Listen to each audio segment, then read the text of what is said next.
Clotheshorse is brought to you with support from the following sustainable brands. Selena Sanders, a social impact brand that specializes in upcycled clothing using only reclaimed vintage or thrifted materials from tea towels, linens, blankets, and quilts. Sustainably crafted in Los Angeles, each piece is designed to last in one's closet for generations to come. Maximum style, minimal carbon footprint. Picnic Wear, a slow fashion brand made by hand in New York City from vintage and deadstock textiles. Picnic Wear strives for minimal waste but maximum authenticity. Future vintage over future garbage. Find Picnic Wear on Instagram at Picnic Wear, and that's Wear, W-E-A-R, and at www.picnicwear.com. No Flight Back Vintage, bringing fun new life to old things. Always using recycled and secondhand materials to make dope-ass shit for dope-ass people.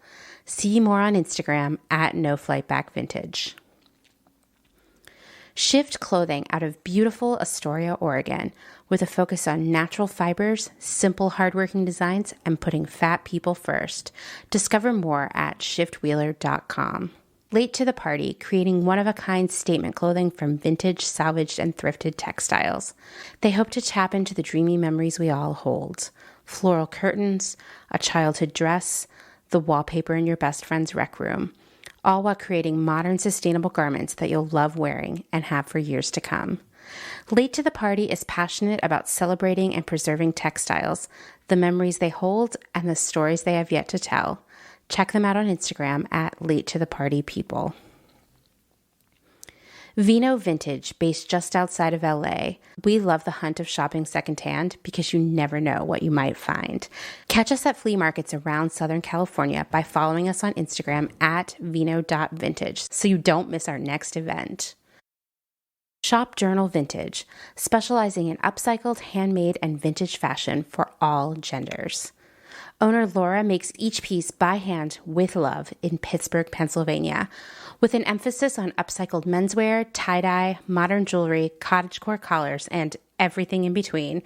Shop Journal makes pieces they love and hopes you will too.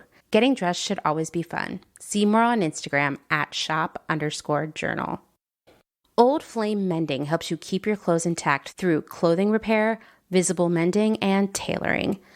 Through extending the life of textiles, Old Flame Mending makes your pieces not only wearable and functional again, but also unique and beautiful. This mending duo is based in Pittsburgh, but they take mail-in mending orders from anywhere in the U.S. For more information, visit them at oldflamemending.com or follow them on Instagram at oldflamemending.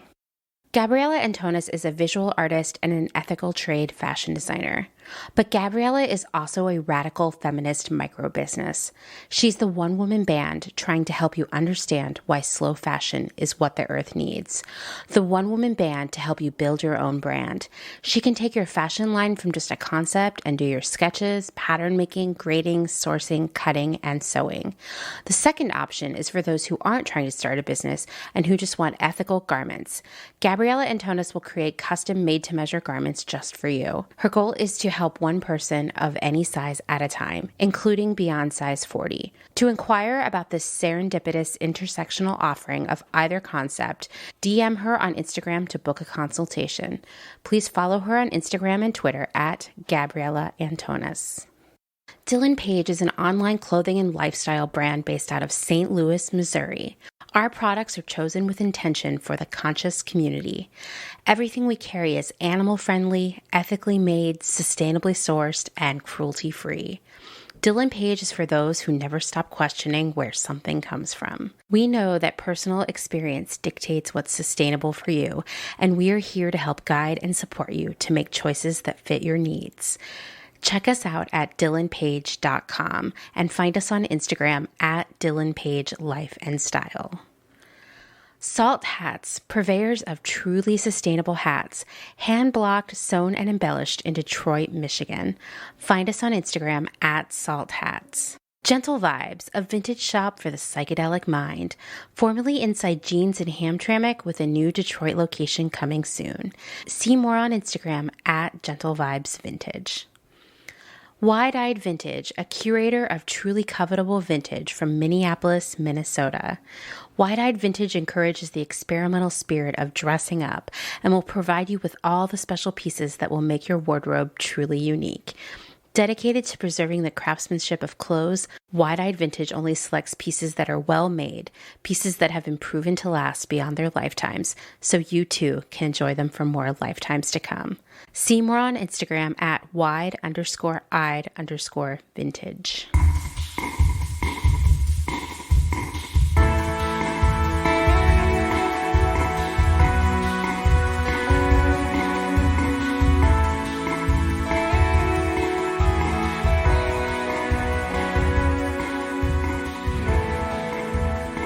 Welcome to Clotheshorse, the podcast that owns way too many T-shirts, although my husband owns twice as many as I do.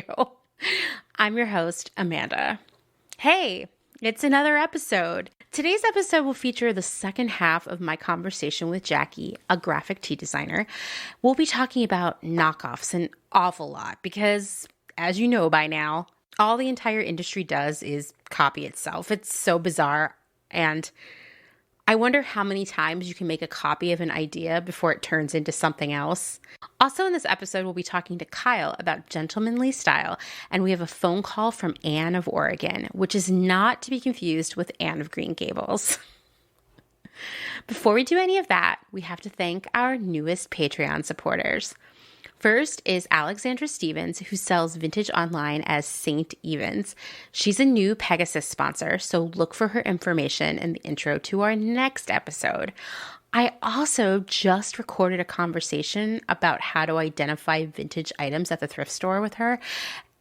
You basically have to be a history detective, and Alex is. I can't wait to share it with you next month. She's so knowledgeable. In fact, she's such an expert that I'm hoping she'll be a regular contributor to the Clotheshorse blog. Thank you so much for your support, Alex. Also new to the Patreon squad is Lily Crown Wilder, who I'm pretty sure is our first patron from Virginia. Lily sells cool upcycle DIY kits to make things like candles and miniature gardens in her online shop, Bug Club.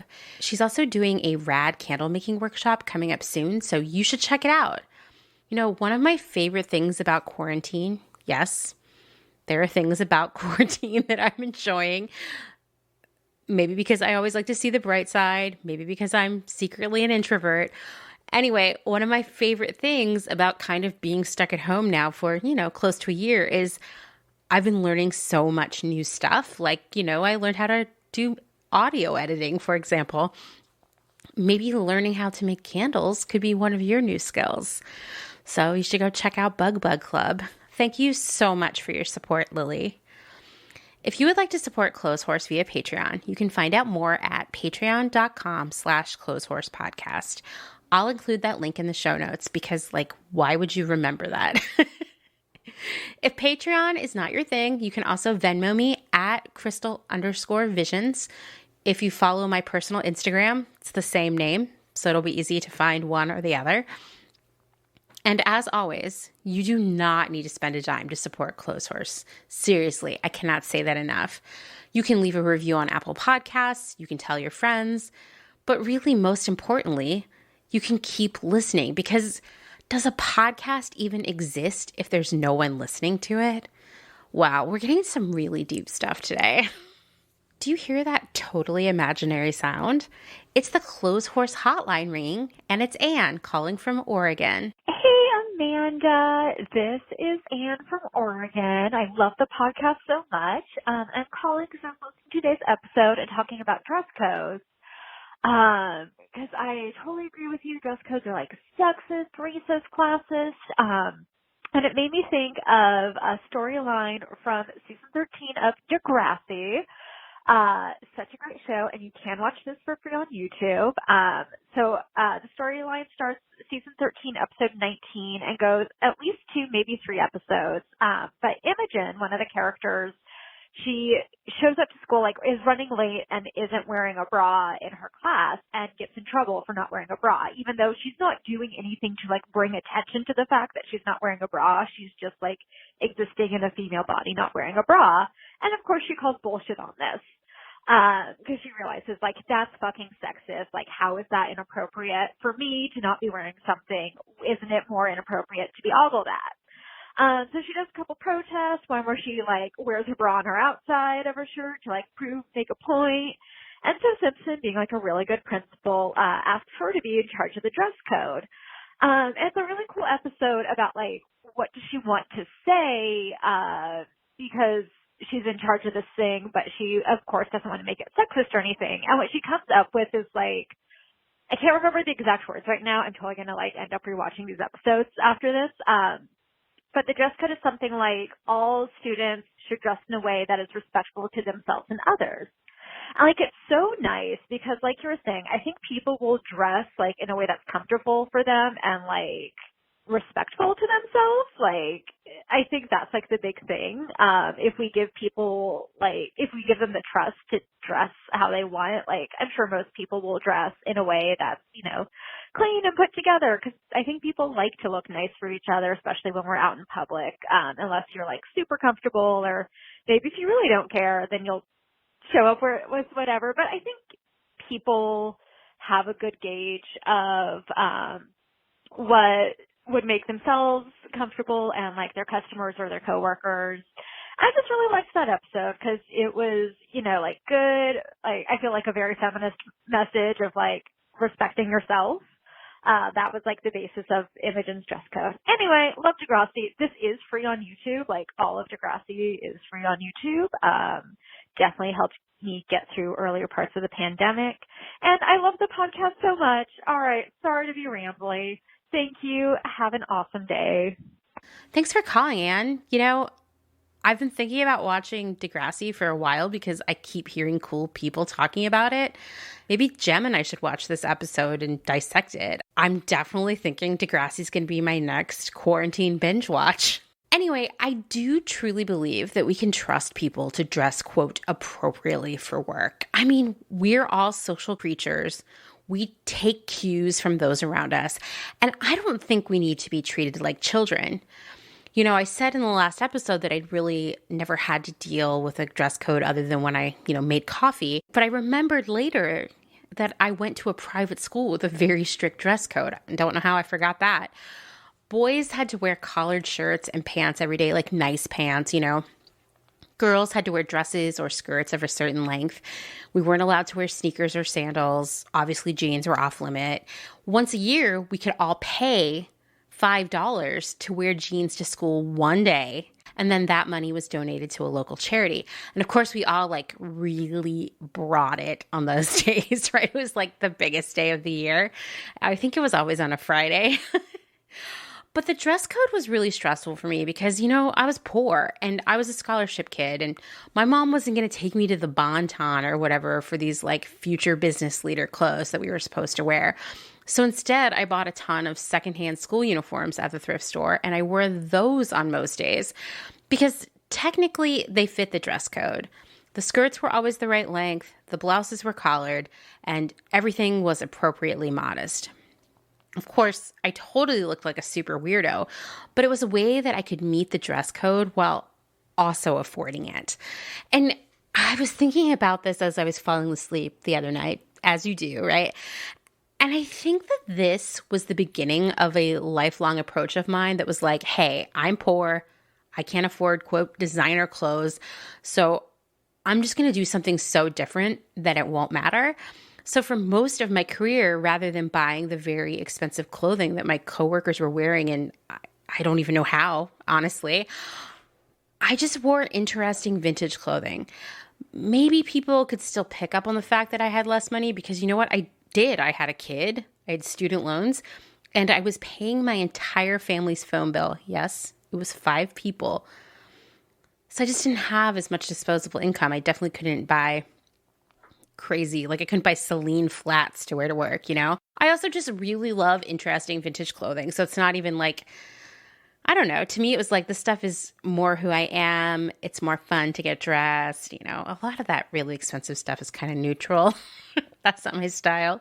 Anyway, I have another potentially controversial and hot take here, which is I think if a school or a workplace is going to have like these crazy draconian dress codes that make life hard for lower income students and workers, then I think they should just institute a uniform. I know that sounds bonkers for a workplace, but it's very common in Japan where many professions have uniforms, even some office workers. The uniforms are provided by the employer along with locker rooms for changing. So you don't even wear the uniform home. You just wear it while you're at work. Yes, of course, that stifles personal expression, but imagine how much money that saves for the workers. Once again, a hot and no doubt controversial take. I would love to hear what all of you think about it. Well, moving on. Next up is a conversation with Kyle. You might remember him. I mean, who could forget? As the caller who introduced us to gentlemanly style. I called him up to talk a little bit more about, gentlemen. We talked a lot about Campari, I feel like. Why don't you introduce yourself to everyone? I mean, everybody's going to know your voice right away, but you're an expert here. Hi, everybody. I'm Kyle Decker. As of now, I'm an actor and singer and writer in New York City. I used to work in clothing retail. I used to sell like men's shoes and men's clothing at like an outlet store, and I've been like an enthusiast towards like men's fashion and menswear in general for a really long time. But like at this point, I don't know if I'm like an expert. I don't know. I feel I should qualify and say like I'm not like a historian, but I'm an enthusiast for sure. We won't everybody lower your expectations here. But you did call in with like, you talked about this whole sort of genre, if you will, of a subculture, I guess, of men's dressing that I found so fascinating that I believe you called trad? Oh, yeah. So it's interesting because like outside of like men's fashion, there's like the whole world of like men's style, and it's like men who are dressing like, for themselves, and because like, there's this fundamental idea that like men aren't into fashion. Like we don't do fashion. I hate it too, but that's like a deep-seated cultural thing, and so like in order to sell clothes to men, everybody's always talking about style over fashion, like all the time. It's a pretty nuanced conversation because on the one hand, I think the ideas that a lot of people in the men's style community put forward are those ideas that you are always talking about, which is like, buy less and buy better. Know where the stuff is coming from. Like, let's appreciate craft and, appreciate craftspersonship. There's huge ideas and inroads that people are trying to make in terms of like bringing manufacturing jobs back to America. That's like a big thing, and highlighting like heritage brands like Alden, the shoemaking company, or Frank Clegg, the leather workers who make bags, and like there's individual makers. Like I have this beautiful custom hat made by a guy named Cody Wellama out in California who's like making hats in the traditional way. So like all of that is really amazing. And I think that it's fantastic, and I think it's really cool.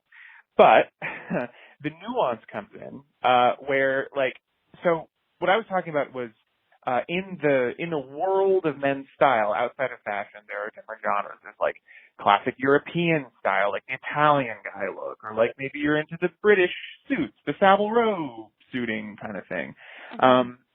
In America, the very classic, like big style genre is what they call the Ivy League look. And some people call it trad, like as in traditional. I had to Google that after your message, by the way. Yeah. yeah. I think, funnily enough, I think the people who call it trad more than anybody else at this point are the Japanese, because they're like huge Americana enthusiasts. For sure. So Every time we go to Japan, that is what all the men's clothes are. My husband buys more clothes in Japan than he does here. Yeah, a lot of guys do, because the Japanese have a way of like, taking things and, doing them in usually better ways than I think some people, especially these days. It's always like better fabrics, I think. Yeah, it's fascinating. It's specifically in menswear. Yes, yeah. And the historical context of that is actually really interesting. I don't know if we need to get into it here, but basically it's like they got obsessed with America after we were occupying them post World War II.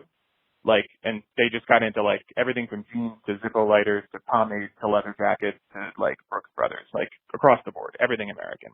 Anyway, within the Ivy League community are a lot of guys who feel that this is like, not only is it the most American way of dressing, it's also the way of dressing that like, they're the only ones who should be allowed to dress that way. See, that's what bugs me.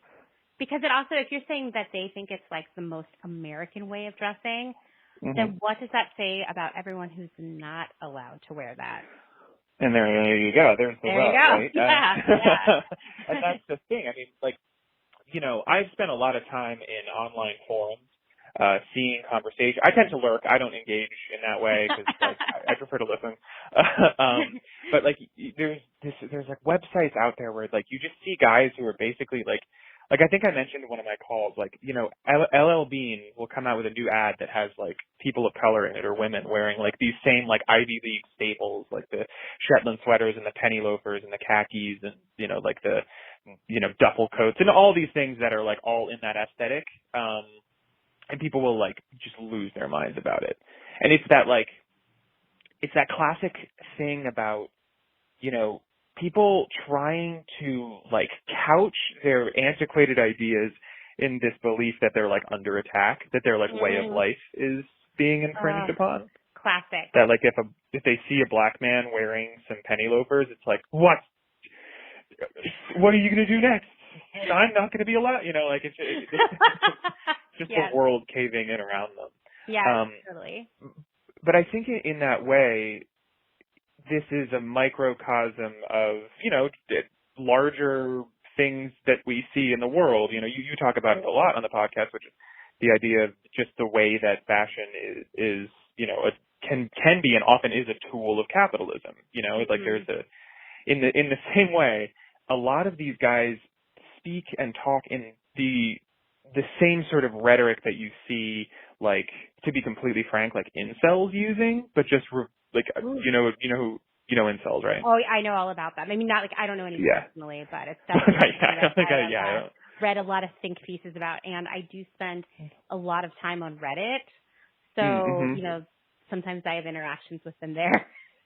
Yeah, they're around, right? Like they're always, you know, and to be completely honest, like I think if you let enough like angry men in a room together for long enough, like they're just gonna start. It's only a matter of time before they start talking this way. It's true. But what I think is wild about it is that like this idea of the Ivy League look as being so like traditionally white and like so American and so like it is a plainly white supremacist notion. Because it implies that this is a class thing and a race thing, that like that white people are the only ones allowed to wear it. But in the same way that white supremacy is completely delusional about reality, yes. The truth of the people on those campuses at the time is that it was. I mean, of course, it wasn't crazy diverse because it was, you know, the 50s and 60s, but there's like this great Instagram account called Berkeley Breeds where this guy goes and uncovers all of these pictures of people on Ivy League campuses, and it's like people of all colors, creeds, genders, shapes, and sizes wearing these clothes in this context. And it like completely undercuts this whole notion that these guys are holding that like, you know, this used to be the way it was, and it's suddenly now in this day and age being like it's under attack, and we're gonna we have to save ourselves. What a gross and frustrating way to live your life. Mm-hmm. You know what I mean? Oh my God, yeah. It's so bizarre. Could you imagine? I mean, it must be just so miserable, right? You just must be so I think that's angry all the time, right? Yeah, I mean, just enraged. Like you go and you see a like Polo Ralph Lauren ad, and they're like, oh, like I can't believe it. Yeah, exactly. You're just like, that's it. You know, you. But they show up. I mean, like they're always there. They always have something to say. Like I think, who is it? There's a great, I think they're actually at this point the oldest retailer of those clothes that's still around and is kind of untouched. Because like Brooks Brothers has gone through like a lot of metamorphoses, but like J Press is like pretty much exactly the same as it was back in, you know, the 50s and 60s. And they started up in Cambridge and sold to Yale students. And they've really like stayed the course. Like if you go into their store in New York, it's like the same as it always has been. And the clothes are made the same way, which is really good. I don't think I think that's a good thing. That's actually amazing. Yeah, it's cool to see this kind of cultural touchstone remaining strong, especially in these times. I think that's you know, of such crazy corporate, you know, takeover and economic hardship. But they like posted something recently where a guy was wearing, you know, like, and this is funny too, because as I recall, I think he was a younger guy, and I think, I don't know where in the world he was, but he was wearing J Press clothes, but like not in the traditional way. Like he was sort of doing that like Tom Brown look with like the short jacket, short pants. Oh, you know, I love that sort of look. Yeah. I think it's perfectly cool. Like I don't think I could pull it off, but like anybody who can and who wants to, like I have no issue. But these guys hate it. There is nothing they hate more than seeing people with short pants. Like imagine seriously living that life. I mean, like it's truly baffling. I mean, I think it just plays into this larger idea that there are so many people out there who are frustrated at the world, but in the wrong ways and for like way the wrong reasons. Like right now in America, like it's so legitimate to be like mad at so many things that are happening. Oh yeah, for sure. Like they wealth and better.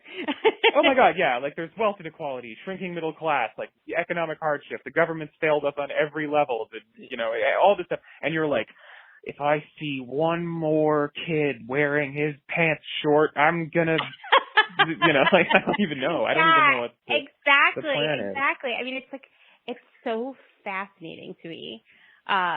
But I do think, I mean, and I am not a psychologist. I took like the most basic psychology class in college. It seems to me that in a world where there are so many problems and it can become overwhelming to invest yourself in them emotionally, it's way safer to just get riled up about someone's short pants. Not that it's a good use of energy or something, but I also think it speaks to a certain level of privilege where you're mass unemployment, exploitation of workers, people getting sick and dying doesn't affect me. Let's talk about these pants. I think you're absolutely right. I think the group and the sort of style and stuff that I identify most with is like what people call like the classic menswear. Just like, you know, nothing, I'm not, you know, no streetwear, nothing like particularly new. I mean, there are people, you know, are fresh with it, but like it's a lot of like tailoring and like old classic masculine archetypes of clothing. That's just how I choose to dress, and a lot of guys do too. But within even that world, there's like definitely an in crowd of people, like for sure. Like there are people. It's funny because they try to act like there are no trends and everyone's dressing classically and like, you know, all that stuff. But there are like influencers in the classic menswear world, like absolutely. That's so interesting to me. Like, what are these influencers like? Like, how old are they? So there's a bunch, and it varies. I would say the vast majority of them are probably like in their late 20s through to their 30s, and then there are a few that are older. And in a lot of cases, it's like the guys who work at the very like trendy brands, like because there are certain brands that sort of come and go even within this supposedly trendless world of classic menswear, where I mean, I think that's just human nature to like gravitate towards new things. I mean, it's just I think people just do it. But like there's like for sure this zeitgeist that's always floating around, and like everybody's into the same gets into the same things at the same time. Like right now, for the past year and a half, everyone's been like obsessed with Negronis, you know, the cocktail. Oh my gosh, yes. which as a bartender, everybody was drinking them for a while, but like the menswear world took it to like a fever pitch, like just the amount of Negronis ever, and they're also always talking about it all the time. And I wanted to like the Negroni, but I don't think I like the taste of Campari. It's got a little like bitterness to it that I'm not into. Yeah. I think Hemingway, when he first had it, compared it to, I think he said it was like a brass doorknob the first time he drank Campari. Yes, I think that is a very apt description. Yeah. But it doesn't surprise me. That is such a menswear drink to enjoy, and it is a classic cocktail. I get that. It is, yeah. Like swingers era stuff of the late 90s and early aughts, like ruined martinis, you know. Mm-hmm. Probably even a Manhattan to a certain extent. We've been like systematically destroying the credibility of all the classic drinks. I know. There's like no like classic good cocktail you can order without someone thinking you're a dick. Like totally. I still have to say that like a really good dirty vodka martini is like the best drink ever, especially if you're gonna have like a steak or something. So I'll still but I feel like a dick every time I order it. Yeah, and like I can, I'm the same way. I'm a martini drinker too. I think they're great, but yeah, there is certainly like I'm very cautious about where I order from. Oh yeah, now. for sure. It's funny. Like within these communities, you see these guys. They're all drinking Negronis, and suddenly they're all wearing corduroy suits. That might be like the thing, or the big thing right now too is like everyone's wearing Wrangler jeans. At one point, someone decided they were all going to start. They moved on from Levi's to Wranglers, and now everyone's wearing them. Wow, that's like fascinating.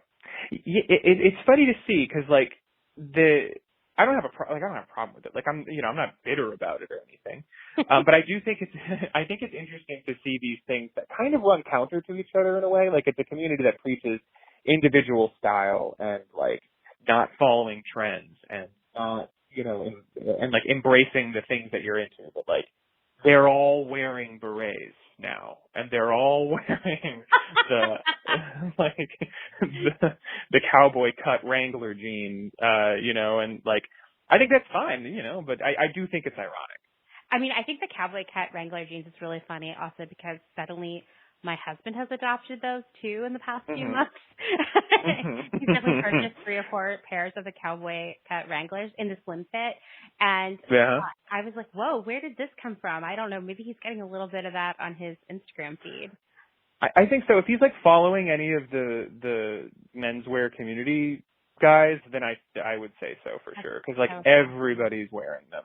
It's so weird to me because of course I don't fully know the history of the Wrangler jeans, but my last job we did buy from them, and one of our first meetings they kind of gave me a whole dog and pony show about the history of the brand, et cetera. Yeah. And specifically the cowboy cut and how they test a lot of new denim washes on the rodeo community. So what I'm saying is that I don't really think of the cowboy cut Wranglers having, like if there were a Venn diagram of men who wear cowboy cut Wranglers and men who dress like they went to an Ivy League school, I wouldn't expect them to intersect at all. I would expect them to be 2 circles independent of one another. So I think that's really interesting. Mm-hmm. Well, that's one of the things. Like the Ivy League crowd are very reticent to admit that people wore jeans like back in the day. Like they're really. But what's funny about it is that like they have this idea in their heads of what it actually was. But then I think it was in the 60s. These Japanese photographers came to America and they went to like Princeton and Yale and a bunch of other Ivy League campuses and took a bunch of like candid photos of students walking around, and they put it in a big book called Take Ivy. And Take Ivy. I feel like I want to look at that. You should. It's amazing. I mean, in terms of like style inspiration, like it's the coolest. It's coolest because it's just people in their natural habitat. It's a very particular like ecosystem of style. But there's like guys. The irony of what we were talking about with like short pants and stuff before is like all these guys are wearing like like sweatshirts and pajama pants on the way to class, like and their khakis cut really short, and you see like all kinds of different things because it's just like it's people. But this these Ivy League guys have this august notion in their head that this was like the the peak of masculine, crew cut, elegance of all these guys, coming home from the war. Do they like to watch Dead Poets Society a lot? Is like that important film? Maybe. I honestly feel like with these guys, I feel like the presence of like potential homoeroticism and like art in Dead Poets Society would turn them off from it. You're right. They would not like that. They wouldn't dig it. It's way too tangled. Yeah. I'm so glad we got to talk about this because it's like really, well, on one hand, it gives me even more questions, but it's also painting this picture of this like character kind of for me. All right. Well, I have to go finish making dinner now, but all right. It was so nice to talk to you, and I'll be in touch really soon. All right. Thank you so much. Have a good night. My and a good pleasure. Weekend. Well, I have some exciting news, which is that Kyle and some other special guests will be back next month with a special on men's clothing. So stay tuned for that. I've been thinking a lot about the book that Kyle mentioned in our conversation. It's called Take Ivy. And as Kyle discussed, this idea of gentlemanly style had been picking up momentum in Japan since the American occupation of Japan after World War II. As just about every other aspect of the fashion industry, this style was rooted in colonialism. And by the early 60s, designer Kensuke Ishizu was concerned that maybe Japan was falling behind in the latest American Ivy League gentlemanly trends. And staying on top of that was extra important to him because not only was he the owner of gentlemanly brand Van, he was also on the editorial board of Japan's first men's magazine, Men's Club. So Ishizu greenlit an incredibly expensive sort of reconnaissance trip to the East Coast of the US for further research. And this is how Take Ivy was born. I have to read you an excerpt from an article about Take Ivy from men's fashion blog Heddles. The 8-person team arrived in the U.S. in 1965 and were stunned by the dissonance between real Ivy League style and the Japanese understanding of Ivy. The original Ivy style was by now long gone. Students in the mid-60s didn't carry attaché cases or wear saddle shoes. The resplendent sartorial formality of Japan's Ivy was nowhere to be seen. The crew was dismayed that no students wore the 3-piece suits that were supposed to be the de facto Ivy uniform. Making Take Ivy challenged its photographers and writers by showing them that the style-conscious utopia they espoused and emulated maybe never existed. There is no bitterness in Take Ivy, however, only charming blurbs that summarize those ineffable elements of Ivy-ness for an eager, newly style-loving country. And I will share some photos from both Men's Club and Take Ivy on Instagram this week, and it is interesting to look at Men's Club, which had really adopted what they thought Ivy League style was. Turned out it was really out of date, right? And so you really do see a lot of men running about in 3-piece suits. Then you look at Take Ivy next to it, and it's, I mean, for lack of a better term, it's kind of like business casual. There's a lot of khakis in it. So I can't even imagine what a shocker this was for the crew. I'll also share the link to this article in the show notes because it goes into a lot more depth about the rise of gentlemanly style in Japan, which, as Kyle and I discussed, lives on today in Japan in a pretty big way, kind of hand in hand with a very like rustic Americana style, like think like workwear and really, really nice denim, Western shirts, that kind of stuff. Talking about this actually is just making me long to go to Japan again. It's my favorite place to travel, and we were supposed to go there again in June. So I can't wait for the world to be better. That's one of the first things I'm going to do. All right. Well, I know I've been promising a segment about the nefarious origins of the anti-litter movement, and that will be coming on Sunday in our final episode of January, or as we know it, Trash Month. I'll also be telling you about February's theme, which I think you'll love. It's a theme that's near and dear to all of our hearts. Okay, so let's have some more tea talk. Before we get into the second half of my conversation with Jackie, I want to talk more about short-lived political and meme teas. Ever since the rise of the graphic tee in the 1970s, which Experts say we have the punks to thank for that. I guess I believe that. Political graphic tees have been almost as popular as band tees, with one major difference.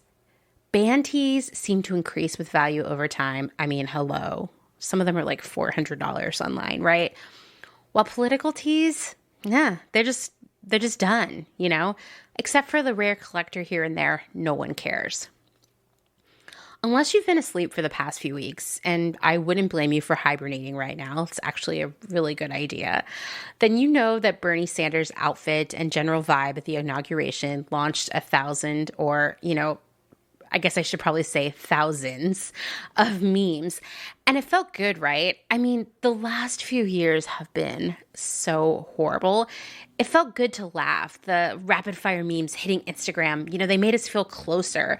Finally, we could all laugh together, and it just felt nice. But then Bernie, or more accurately his campaign, released a line of clothes emblazoned with that image of him in his practical coat and recycled yarn mittens sitting on a folding chair. Okay, why am I describing this image to you? I know you know what it looks like. So the sweatshirt, that's the style I saw on the Bernie site, sold for $45. And according to the site, quote, 100% of proceeds go toward Meals on Wheels Vermont. Well, if you've been listening to Clotheshorse long enough, then you know that 100% of proceeds means pretty much nothing, because there's like no legal sort of guardrails around that kind of language. It might mean 100% of profits, but then profits is subjective too. So let's say the sweatshirt blank cost $15. I think you could get an alternative apparel blank for that cost, but I'm not sure what it would be made of, where it would be made, and who sewed it. So that's complicated too. And actually the site says it's an organic cotton sweatshirt and made in the USA, which, by the way, doesn't always mean a living wage, as you know. And that blank might cost more like $20 or even $25. I mean, it costs a lot of money to make things here, and it costs even more to make things here out of organic cotton. To make things here out of organic cotton and for all the workers being paid a living wage, well, that sweatshirt's going to sell for a lot more than $45. Anyway, but we're going to just be optimistic here and say, okay, this sweatshirt, this blank, it costs $15. Well, based on the art, that's a direct-to-garment print, which you know all about now, right? From our last episode. Because it's essentially a photo, which means it has practically an infinite number of colors in it. So screen printing it is out. It's really hard to screen print a photo. Now, in my experience, DTG, which is what we call it, the lingo, that's what we call it when we're up in the scene here, it's way more expensive than screen printing. But we'll just go conservative here and assume that it cost about $5 to print. It's hard for me to speculate on this stuff because I don't know how many Bernie's campaign is printing. So far, in terms of cost of making the sweatshirt, we're at $20. But we also have to pay for the blanks to ship from the sweatshirt manufacturer to the printer. So let's tack on another $1 there. And then let's add another $1 to ship from the printer to the Bernie merch warehouse. Of course, in there, we're paying for someone to open all the boxes, put these things away, ship out the orders. I don't even know where to begin there. And oh yeah, we have to pay someone to create the file for the printing, so let's add another $1. So we're at $23. We know there's way more expenses in there. But if this were the end of the road, we would have had $22 in profit. But that is just generally not how this works, because there are lots of other costs that are going to be added into this. We know this. And let's be realistic here. The sweatshirt is being sold by his campaign, so some of that money is going to be held onto for the campaign.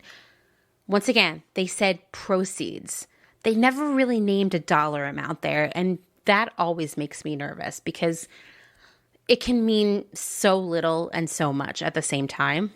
Even if the campaign said, oh no, we're going to be doing this out of the goodness of our hearts. We aren't going to deduct any of our other costs, and we're just going to donate that $22 to Meals on Wheels. Well, why don't you just give $22 to Meals on Wheels yourself, or the full $45? Like, do you really need that shirt? I read an amazing article this week on high snobiety by Leah McGarrigle entitled, "We Need to Stop Making Memes into Merch." And she argues a few things. First off, the very nature of memes is that they come and go very fast. In for just a few days, forgotten when the next big thing arrives. You know that. We are never that attached to memes. From this article, quote, back in 2018, Jason Wong, who's the founder of e-commerce site Dank Tank that sold meme merch, told The Atlantic that the meme cycle was moving too fast for merch to be profitable. People today are consuming more memes than ever. The expiration date for them has shortened more since even last year. Memes used to last for 2 or 3 weeks, but recently we've noticed they die after just a few days. And you know what? I haven't seen a Bernie meme in a couple days, so there's something there, right? I'll also just add here that there's this sense of urgency and great desire around these memes. You want to be the first person in your friend group to share them, and subsequently, the first person in your friend group to own the merch associated with it. It's just human nature. And the last few months, there have been so many of these memes. The fly on Mike Pence's head, which led to the Biden campaign making a fly swatter you could buy. What about all of the Four Seasons landscaping inspired memes and products? Like, Four Seasons landscaping is selling stuff, but so are tons of other people on like Redbubble and whatnot. There's also really anything related to Rudy Giuliani at this point has been turned into a meme and probably merchandise. There was that time that Joe Biden said, "Will you just shut up, man?" or something like that during the debate. I saw a lot of shirts and other things that said that immediately afterwards. And this is just a little bit of it, right? There's just so much stuff being made out of memes. Political memes. There's other stuff being made out of other memes too. I'm just talking about the political ones right here for the most part. So all of these political memes had merch associated with them. And it's like, why? Because these don't stick around. And ironically enough, the Bernie merch doesn't ship for 4 to 8 weeks, which is 1 to 2 months, when certainly the thrill of the meme will be gone. Like I said, I haven't seen anybody post a Bernie meme this week so far. And knowing that memes are so short-lived, so in and out at a rapid pace, the very definition of trendy, doesn't that remind you of something else that we talk about an awful lot around here? Something that's in and out, something that people impulsively buy, something that's really trendy? Oh yeah, that's right. Fast fashion. Why would a candidate who is essentially anti-capitalist and campaigns quite a bit around climate policy be participating in creating essentially fast fashion? A donation to Meals on Wheels doesn't cancel that out. You know, a few years ago, I was working for a company that was constantly selling fundraising stuff based on a meme or a headline. And it was, sorry for my French here, fucking horrible, okay? We were paying to air stuff in to get it faster. There goes the carbon footprint. We were squeezing our suppliers on costing so we could eke out every cent. And we were making a ton of shit that wouldn't be relevant by the time the customer received it. It also wasn't ethically made. It wasn't sustainably made. Well, it could be sustainably made if it wasn't ethically made.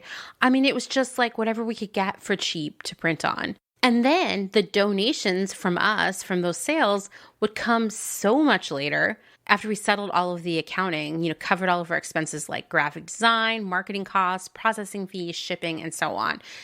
Just, it felt so miserable and so unnecessary, you know? Now, I know you are arguing, Amanda, that was a fashion company. This is Bernie's campaign, so it's different.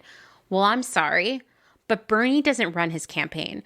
Remember how he was too busy to be aware of the sexual harassment happening within his campaign? And, you know, I believe that because he's busy being a senator, which is a pretty big job. Of course, he's not sitting around micromanaging the campaign, and he's certainly not working on the merch that it sells. Other people are handling that. It's the same thing with AOC's merch that we discussed a few months back. And lest you think I'm picking on Bernie here, I'm not. I think he's a delightful guy with a lot of really amazing ideas. I feel just as upset and frustrated by all that horrible MAGA merch.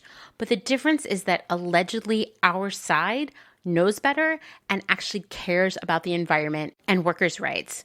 We know that the MAGA crew thinks that climate change is a hoax and whatever nonsense they're spewing this week. Making any new article of clothing consumes water and energy. The very creation of a new garment generates a carbon footprint. That's why we should only be making things that we plan to own for a long time.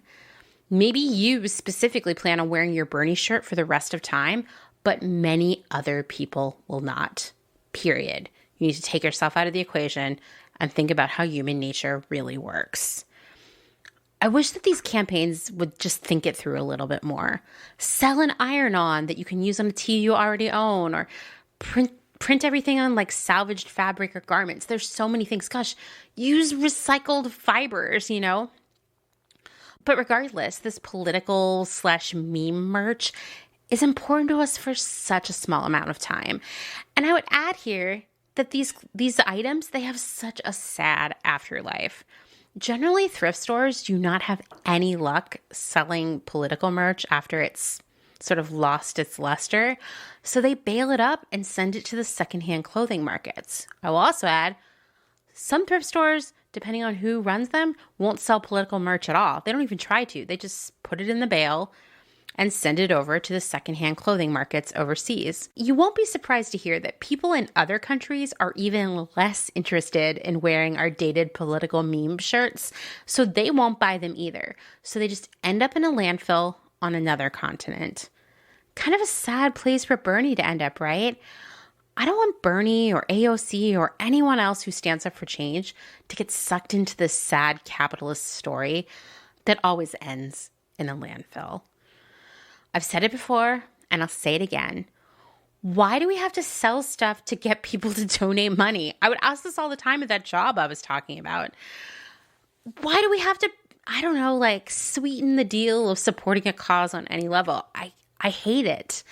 I hate that the rise of this sort of like charitable consumerism has allowed people to buy a shirt and check a box that says, boop, I gave back.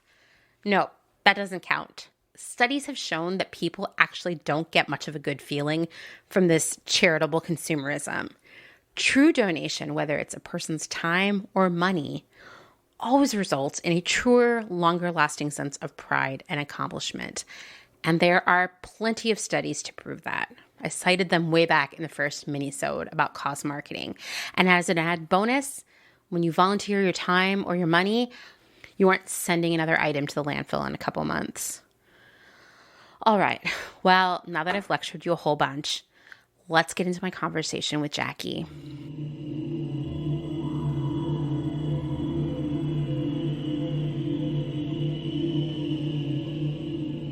Has this made you hate pop culture? Yes, in a way.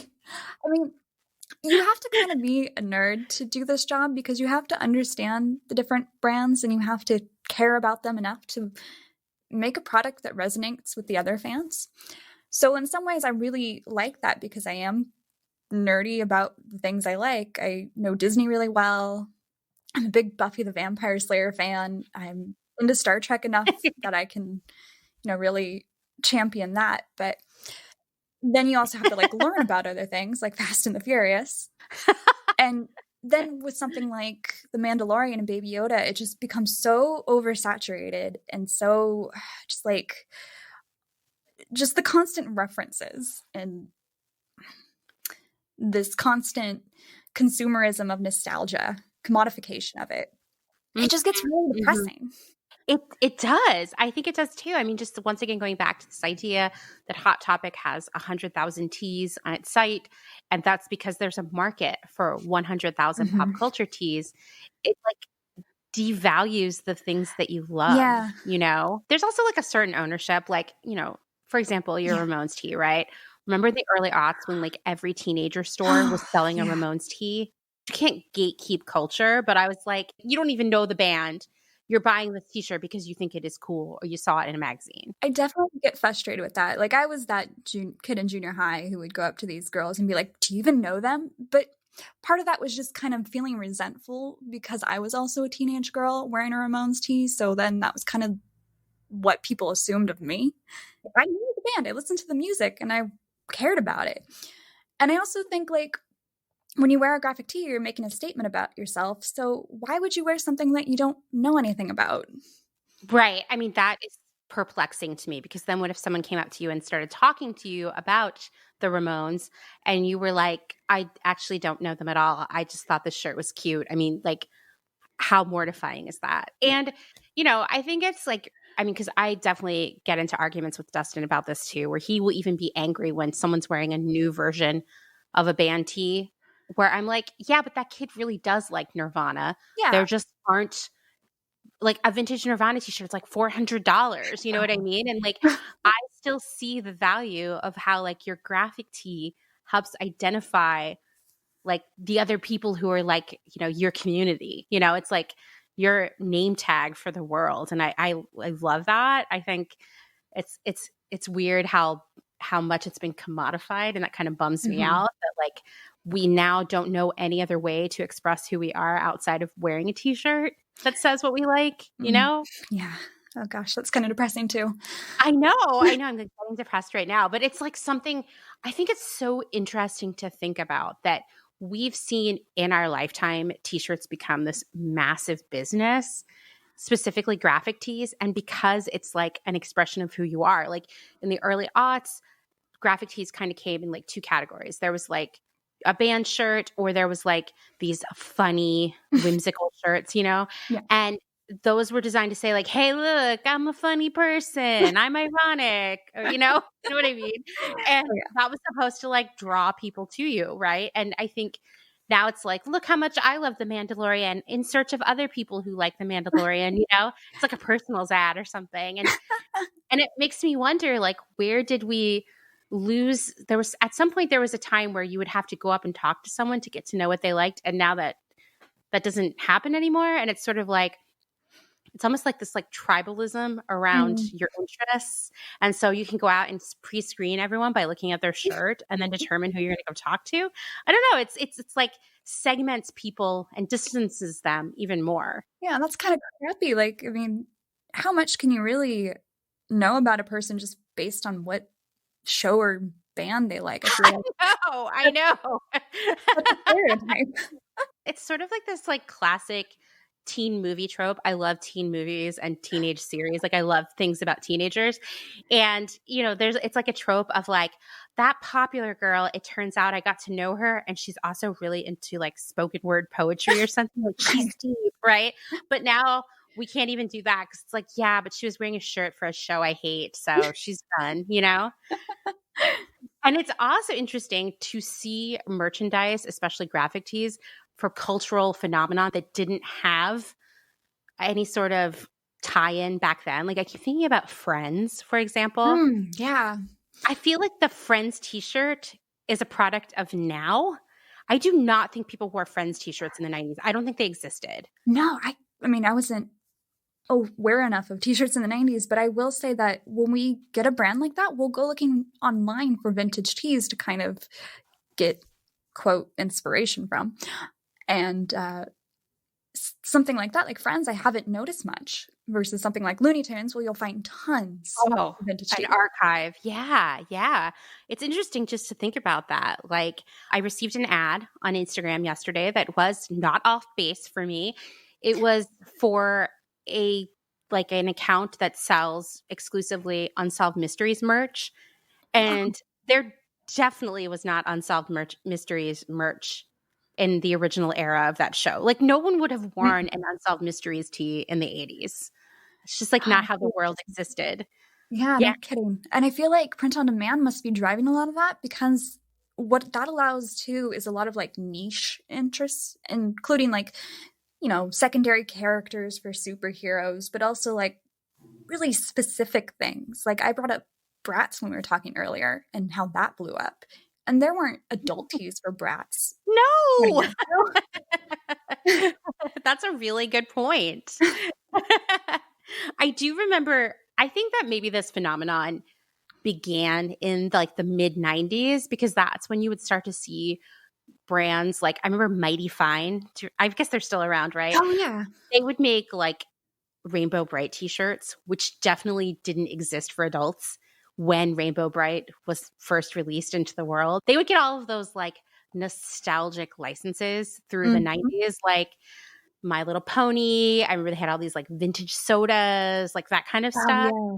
And I feel like those kind of brands sort of led the way there. And at that point still, like wearing one of those like nostalgia tees was kind of like a fashion statement and not as like widespread as like a pop culture tee is now. But I think that's kind of where it began. And then like in the 21st century, I think t-shirts got easier and cheaper to make, especially with print on demand, that now it's like an essential. Like people have thousands of t-shirts at home, you know?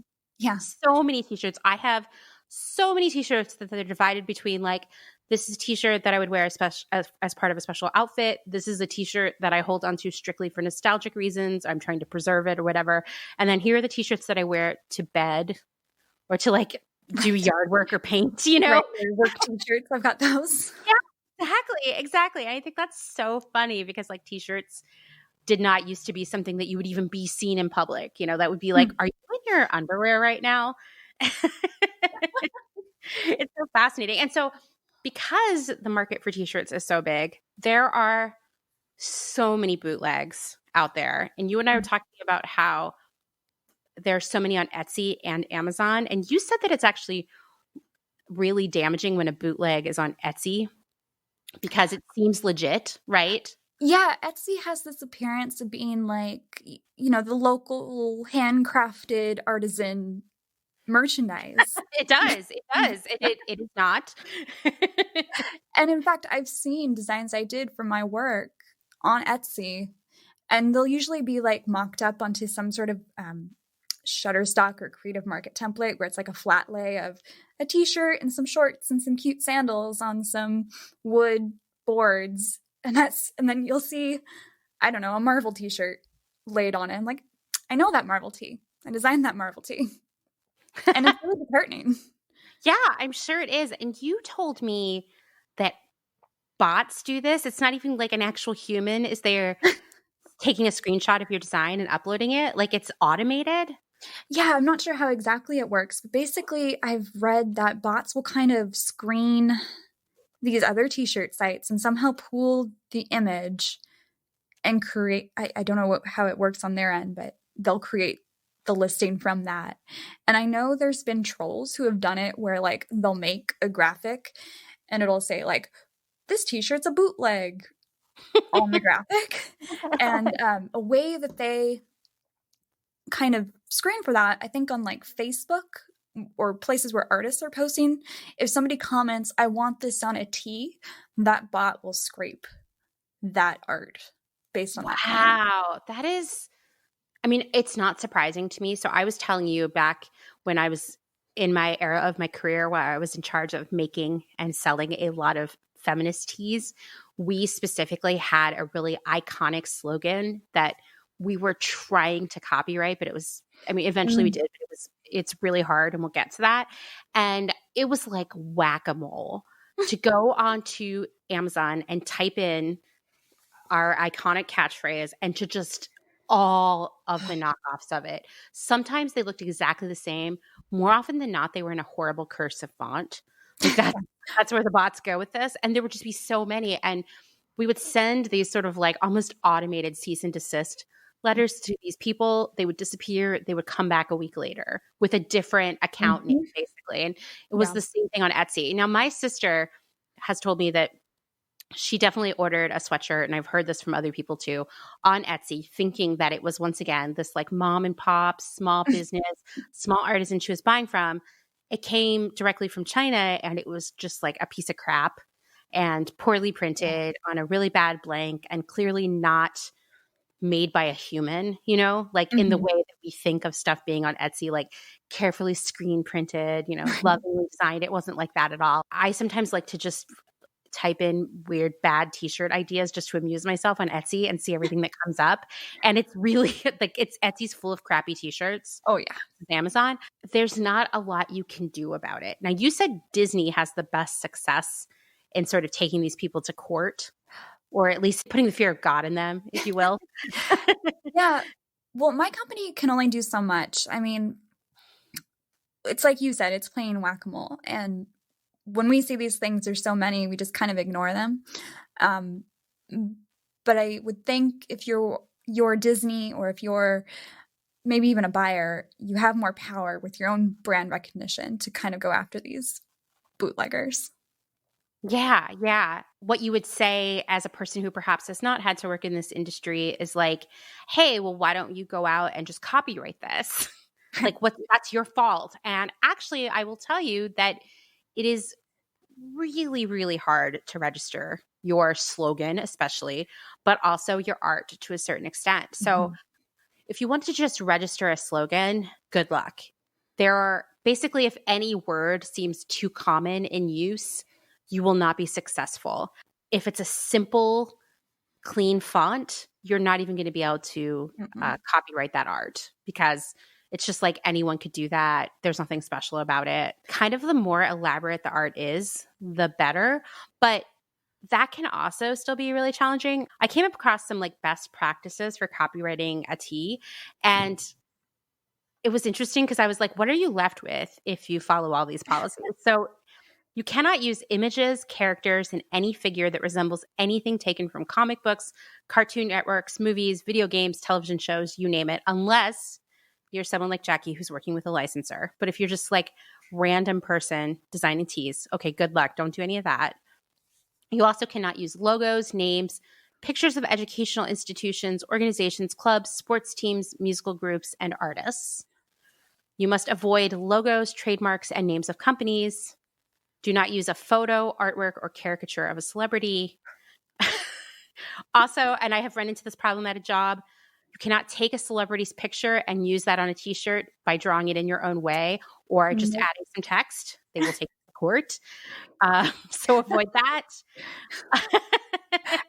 If you find an attractive graphic or image that is not listed for commercial use or free use, do not use it on your T-shirt design. That can also include fonts, just what we often think of as like clip art or emojis or anything like that. If someone spots it, you will be in immediate legal trouble. Use only images and graphics that are clearly marked as free for commercial usage, which doesn't leave much. Stay away from memes or viral videos that inspire you, because many of those memes have celebrities and you're automatically going to be in trouble. Do not use any images or graphics that you spot on social media or search engines to create your own T-shirt. When it comes to including some quotes on a T-shirt in the design, avoid quoting anything from an author who is still alive, or really anyone who is still alive. In the case of a deceased person, they need to have passed away at least 70 years ago. So you got to go way back if you want to start making T-shirt quotes. You should also not quote from any trademark material, literary works of art, and corporate slogans. Which brings me to, and I thought this was really interesting, I thought that was a good segue, talking about sort of like fan art, because what made me think of this is, I mean, I don't know if this is happening as much now because I don't have to work in the T-shirt industry in the way I have for most of my career, especially in like 2016, 2017, 2018. I feel like this was the era of the like T-shirt that features some sort of female celebrity who said something really empowering, right? So it would be like Hillary Clinton, her face saying something, or Elizabeth Warren, or perhaps it would be all the Golden Girls, that kind of stuff. These things clearly are not copyrightable, and they do seem like they could be a legal issue, yet I don't think any of these people were getting sued by whomever owns Golden Girls, for example. Do you guys have a license for Golden Girls? That's one we don't have, actually. Yeah, interesting. I am kind of surprised you don't. But I am too. I think that is really interesting because there are definitely legit, amazing, creative people who have been able to build a business off of making T-shirts, stickers, and pins of the Golden Girls or Hillary Clinton or Beyonce even, you know? Where is the line there? I see these all over the internet all the time. And I wonder, like, is it that these companies who own the rights to these images, or like, you know, Elizabeth Warren, who owns the right to her own image, right? They're not like ready to go make an Etsy takedown of all these people. It would be a really Yeah. bad look. But I have heard that like Beyonce can be really litigious. Like if you happen to pass under her radar, she will send you a cease and desist, rightfully so. I think that that is such an interesting phenomenon. And like, where do you draw the line, Yeah, I know when we talk about it, I mean, I think more in terms of like the fan art, the kind of thing that you would see at Comic-Con, that these kind of artists who have name recognition in their own right would be doing. We talk about that in Mhm. terms of quantity. So if they're not selling a whole lot and they're kind of marketing it as fan art specifically, they generally don't get in trouble for it. But I do see what you're talking about a lot too. I see it on places like Etsy. And I've seen a lot of the things that you just read to not do being done. For like larger companies like yours, there are so many rules in effect for what you can and cannot use and how you can use it. But on the smaller scale, for the most part, you can kind of do whatever you want unless, you have the misfortune of like the person who is your inspiration finding what you have and are making and like getting offended, It's like, where do you draw the line? I think you're right too. It looks really bad if it's some like small artist that a big company is going after. I think so. Nobody wants to see that. So I think it's kind of these companies weighing brand image versus how worth it is to them to get a little bit of money from this person. I mean, what are they really going to gain in the end? I've seen kind of like the higher quality bootleg kind of small print shop companies do better and become more popular. And one in particular, I remember went from like an Etsy shop to a licensed apparel company. No way. Who is it? Yeah. A Cakeworthy. Oh, yes. I'm familiar with that brand. Yeah.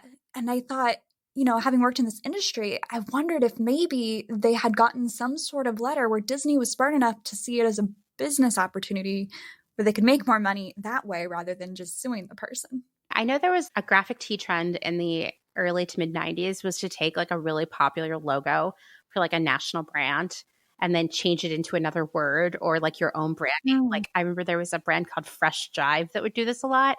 And a lot of these brands would be hit with cease and desists almost immediately from like, I don't know, Goodrich or something like that. It was always like arbitrary brands like that. And it was a really bad look for them.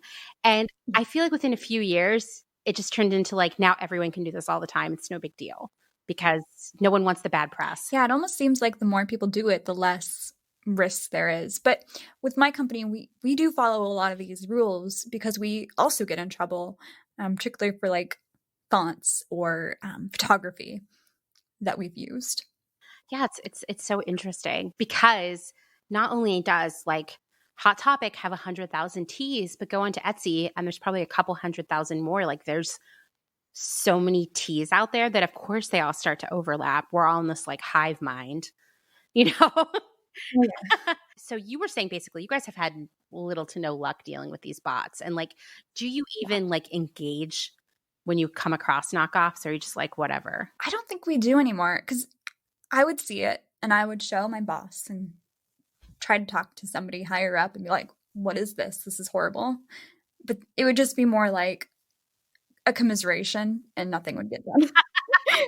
Yeah, because it's just like you can't win. It is like whack-a-mole. And it's just like, how many sales are you really losing to that knockoff person? You know what I mean? It's just not worth the legal fees. And to pursue a case of someone knocking you off in court is just as difficult as pursuing getting a copyright for your art. It's like just not worth it after a certain point. I mean, you would have to be losing millions of dollars a year to make it worth taking someone to court. Yeah.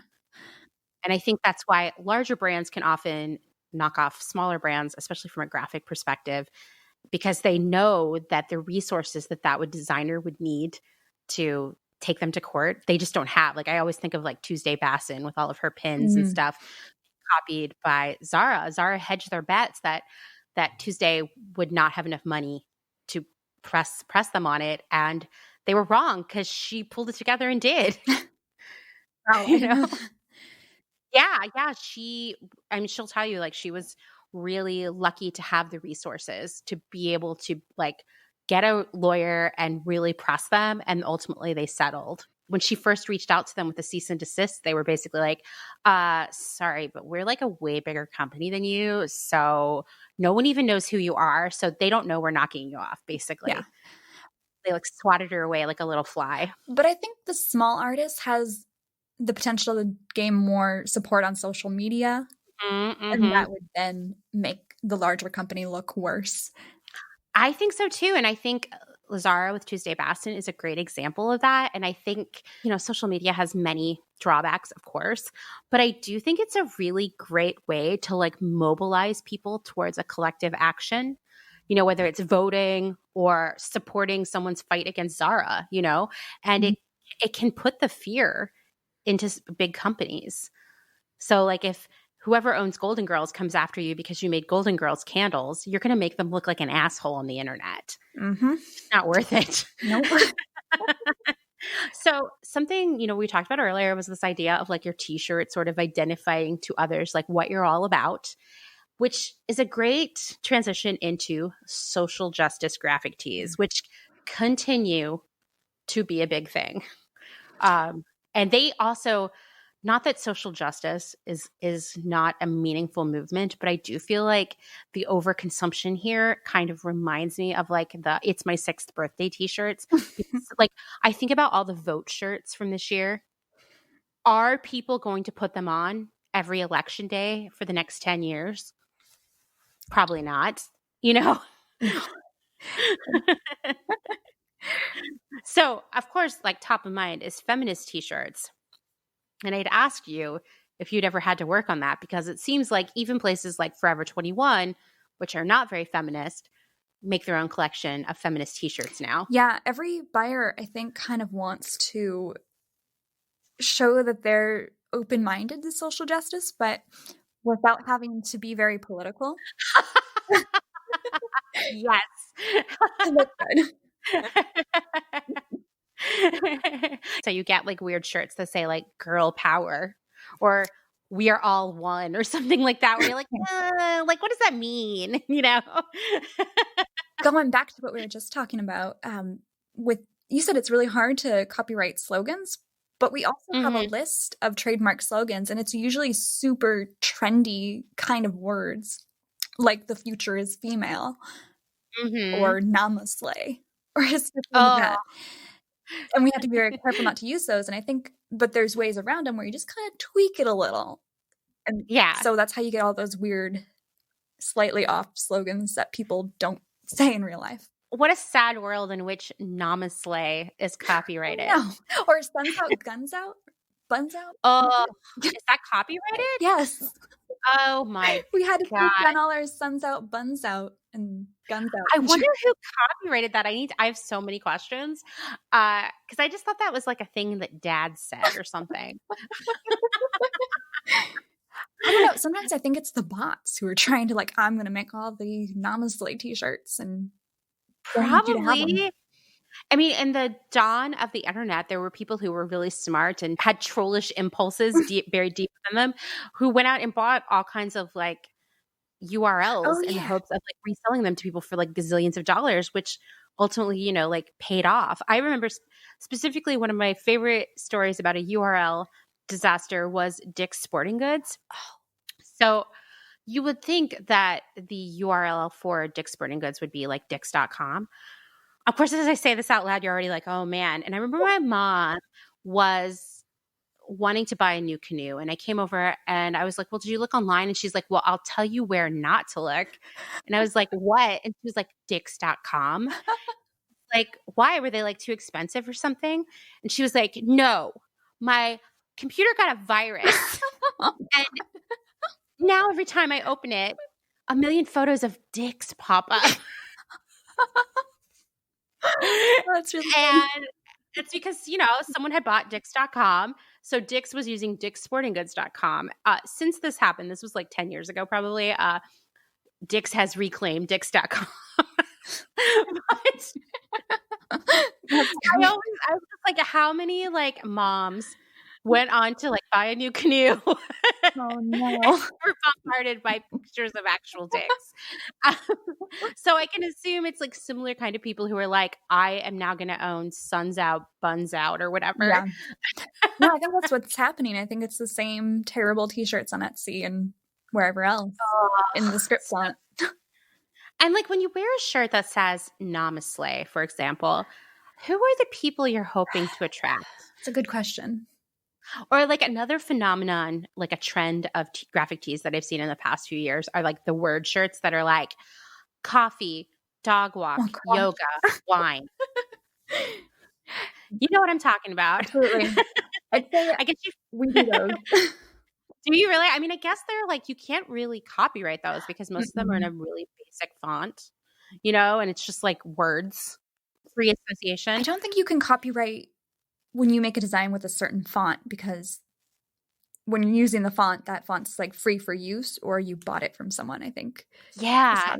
Yeah. Like the company where we wanted to like copyright our tea, we couldn't because we used a very basic font. Like I want to say it was like Oswald or something, which literally comes with Google Docs. You can't copyright this art. Like the best thing you can hope to do is copyright the phrase. But once again, there's like copywriting a phrase is so hard. It's like the longer the phrase is, the more likely you're going to be able to copyright it. But if it's just a couple words, good luck. And then it was like, okay, well, can we push for more graphic incarnations of the slogan so we can copyright those? I mean, it's kind of, it's hard. It's hard to protect your intellectual property, actually. It's like really, really hard unless you have like the power of Disney behind you or something. Right. And a legacy of these characters that you've copyrighted. So what's your favorite kind of tea project to work on? That's a really good question. I really like working with the licensors who are really open to different artistic ideas or humor. I also really like working with kind of kids type designs, because there's a lot of freedom as far as graphic design goes, where it's just like, you don't have to follow rules. You can be really playful and use bright colors. It's very relaxing. And I like that. Yeah. And of course, I like working on properties that I feel really attached to. One recently has been Rocky Horror, which was a big part of my college experience. Yeah, that sounds fun. Yeah, and they're pretty open because they've been around forever. It seems like the longer a property has been around, the more relaxed they are. Except for with music and like musicians in bands. I was telling you how like even in my experience on the buyer end, it's been so difficult because when you're a buyer, like you always have some boss that you have to show all your plan to buy to, and they'll look at something like a Led Zeppelin tee, which Led Zeppelin is incredibly intense about the licenses, even though I feel like they have licensed their name and likeness to so many companies at this point, but they literally have to improve every single change that's made in a tee before it can be made. And you'll have a buying manager who's like, I really don't like that like flower on the edge. Can we take that out? And you're like, it's going to take us like 3 months to do that. Like they're really, really particular for the most part, which is funny because there are certain bands who like I feel like AC/DC is one of those that has licensed. They're like slutty about their licensing, for lack of a better adjective. Like you can go buy an AC/DC T-shirt at like Walmart. Mm-hmm. You can buy a more high end at like a boutique. I mean, like there's a whole range in between, and yet they're still really picky about their art. They have to have final sign off on everything. Right. I wonder if that has to do with like it being an individual band versus a corporation. But I know a lot of these bands are represented by these kind of roster licensing companies. We work with Epic Rights. And like you said, they're very difficult. And they only give us like, oh, you can have these guys. And the contracts are strange, I guess. So they're like kind of in limbo. It's really weird because I've worked with some graphic tee companies that, specialize in rock tees because it seems like that's kind of the best way to go because it's so different. And oftentimes these graphic tee companies will have multiple brands under their umbrella that are specifically around certain price points So it might be like, this is our premium brand, this is our like middle of the road brand, and this is our like junior brand, and the art, you can't shift the art back and forth over silhouettes. You can't be like, hey, can I take the art from the premium collection and put it on the junior silhouette just because we wanted a muscle tee or something? It's like, no, sorry, we can't license anything being sold at that price point with this artwork. And you're like, what? It's like so complicated. Yeah, that's interesting because that's one of the areas where people don't really understand print on demand, because when we get a piece of art, we want to be able to put it on every possible silhouette we have where it makes sense. So when we're dealing with licensors who are very particular like that, we just can't work with them. Yeah. I mean, it's a really complicated industry in so many ways. Like you get like, okay, they don't like want you to make a Tinkerbell shirt where she has a bong, right? I get that. But if they were like, oh, but you also can't put it on a muscle tee, that's like not our brand. It's like, whoa, so specific. Yeah.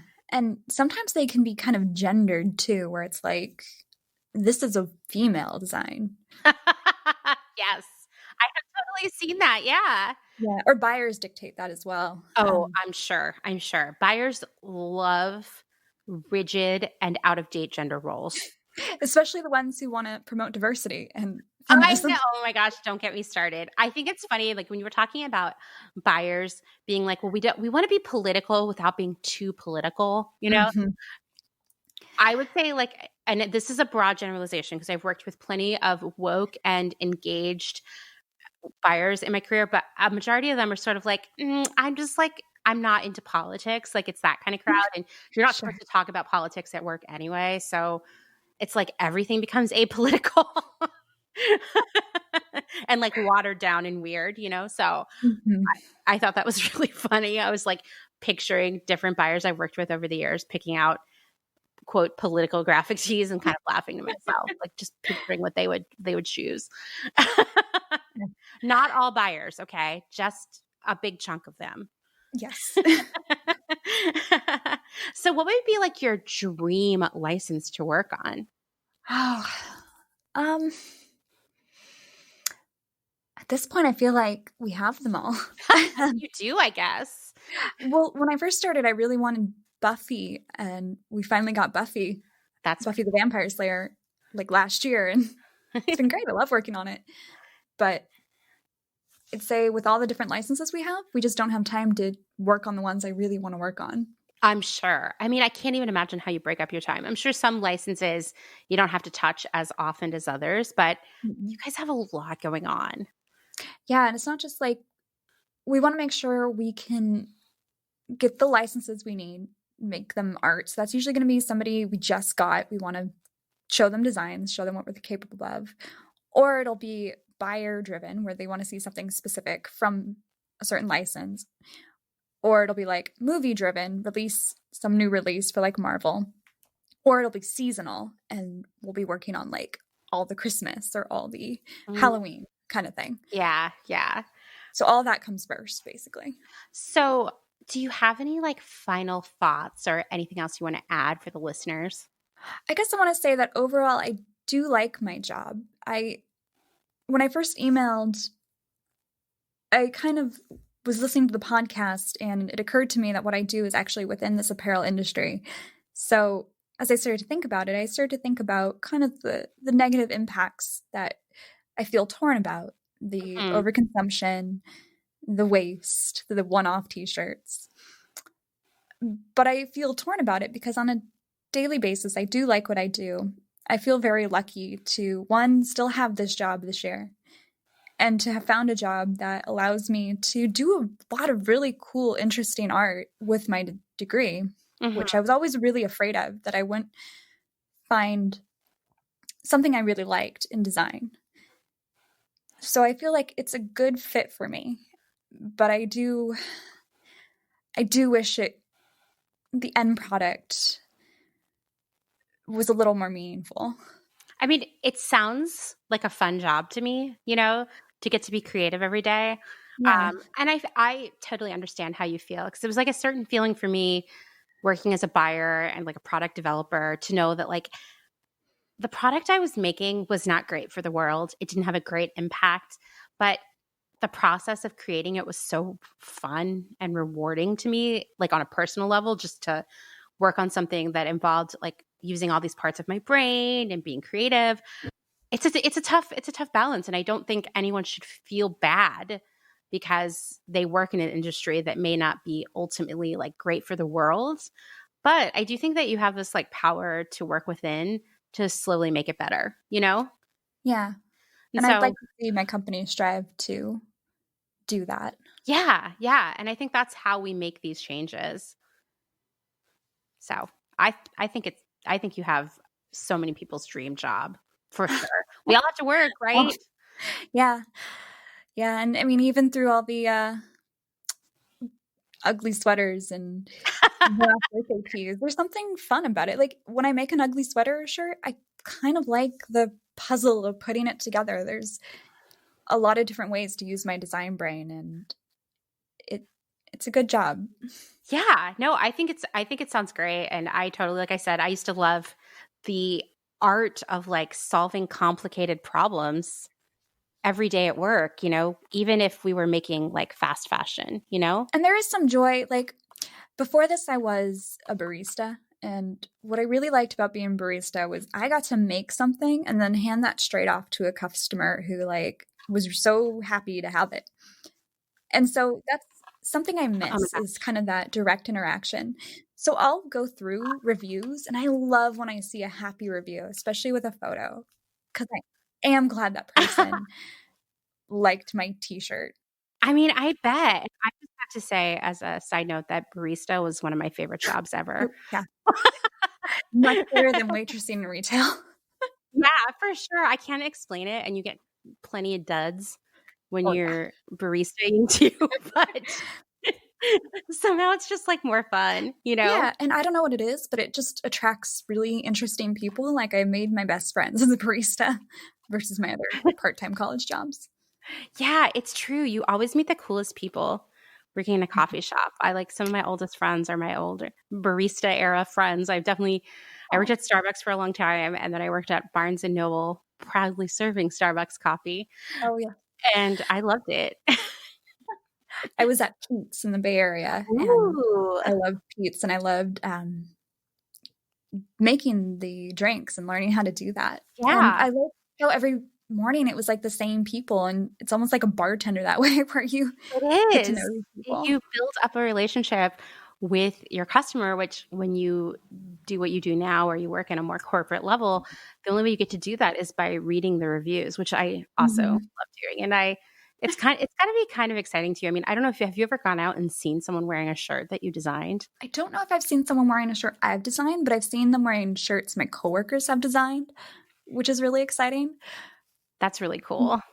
I will say one of my coworkers had this experience where they saw, I think, a younger person, like a teen or a tween, wearing one of their shirts, and they told them, "Hey, I designed that," and the kid said, "No, you didn't." So, usually, you just kind of sit there proudly and don't tell anyone you designed a t-shirt. Yeah, that's probably a better approach. Well, thank you so much for taking the time to unpack the world of graphic tees. Absolutely. With me. Had a great time.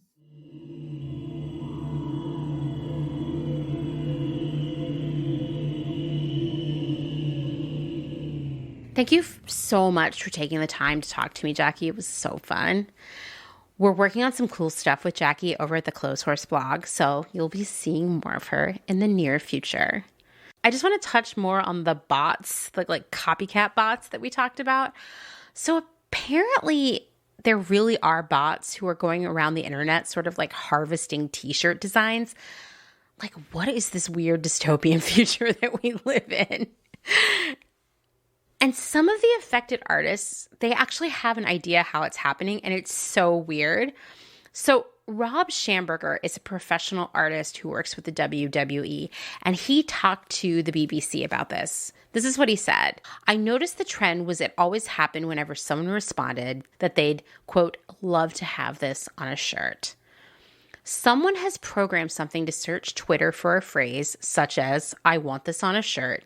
It takes the image, puts it onto one of these t-shirt selling websites, then sells the products more or less instantly. It's automated. So there's no person creeping around on the internet harvesting art. He also warned that the websites where these items are sold may not even necessarily be above board, and the customer may never even receive anything.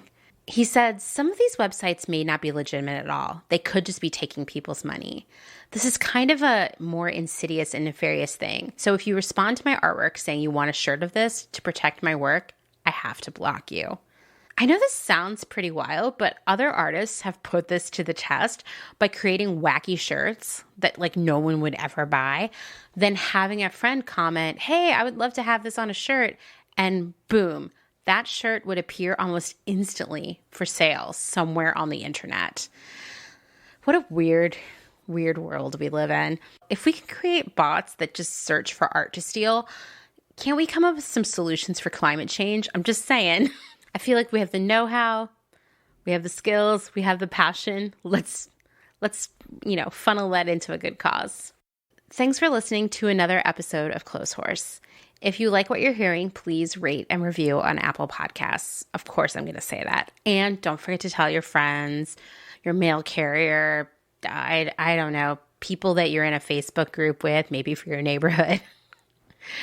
Thank you to everyone who has shared our content or recommended us on Instagram. You can join in on all of our Clotheshorse adventures on Instagram at Clotheshorse Podcast. And don't forget, if you have a question, an episode idea, or a story to share, please reach out. You can call the hotline at 717-925-7417. There's also the old-fashioned way via email at amanda@clotheshorse.world.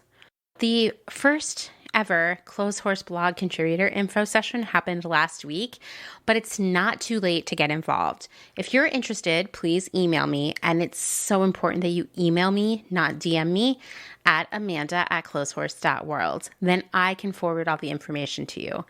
If you message me on Instagram, I'm going to tell you to email me. It's the only way I ensure that I don't forget. There's just a lot going on right now, and I don't want to disappoint you. So please email me. The site's going to be launching on 2/14, otherwise known as Valentine's Day, but we will be needing new content constantly, so don't worry about being too late to the party. We need you, so come and get on board with us. Also, if you want to meet other Clotheshorse listeners, you can join the Clotheshorsing Around Facebook group. It's getting bigger every day, and I'll share that link in the show notes. If you need a new podcast, because what else is there to do right now? Well, you could also learn how to make candles and do some other craft projects, but you could also listen to a podcast while you were doing that. You might want to check out my other podcast, The Department, which I co-host with my friend Kim. We talk about trends, and specifically right now, we're in the midst of a series about the early aughts, which are kind of so weird. I can't believe I lived through them. This week, we talked about Von Dutch, Ed Hardy, Rock of Love, and so much more. I will share a link to that in our show notes. Thanks, as always, to Dustin Travis White for our music and audio support. Bye.